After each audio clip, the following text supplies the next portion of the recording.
Department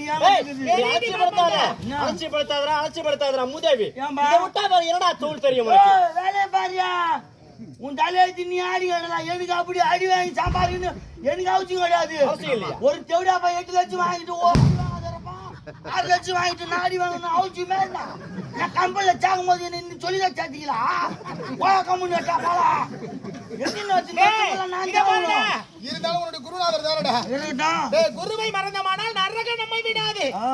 கொஞ்சம் சிந்தித்து பாரு, நெஞ்சில் எட்டாத சொந்தம்.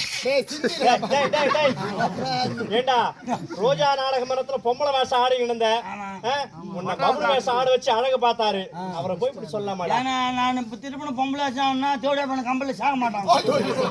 ஆமா, ஏன்னா காலி பண்றாங்க. அடி வாங்காத இருக்கிறான்ல, எதை காலி பண்றாங்க? அவனை காலி பண்றாங்க.